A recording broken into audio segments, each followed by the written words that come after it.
قصيدة يالله طلبتك من كلمات الشاعر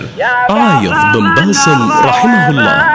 أداء صوت يام. يا الله طلبتك يا رفيع الجلال،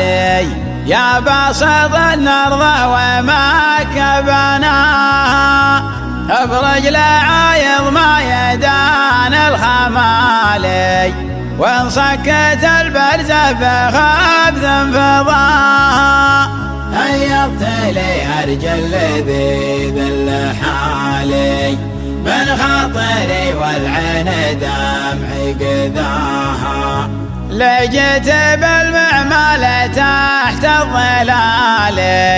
نجر ومحماس وشات وجناها، دقيت وزين على شف بالي، وافرح بخط نشمي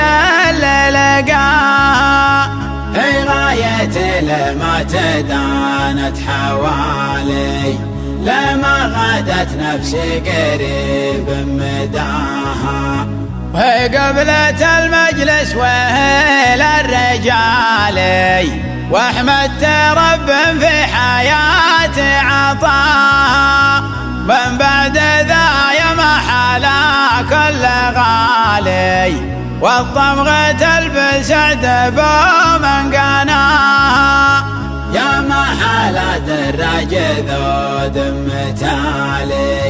في وادي النبت لزرق حماها، ويا زين قنص الصيد حل القيالي، في سلتين يسعد بومن رماها، يا زين شربت منصف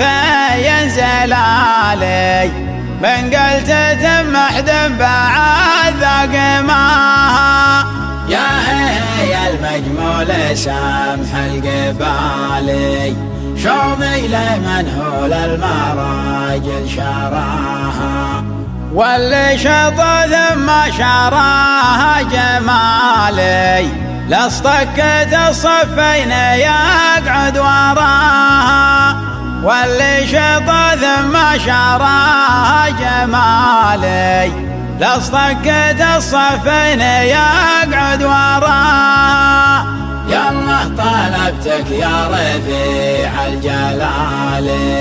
يا باسط الأرض ومكة بناها، يا باسط الأرض ومكة بناها، يا باسط الأرض ومكة بناها.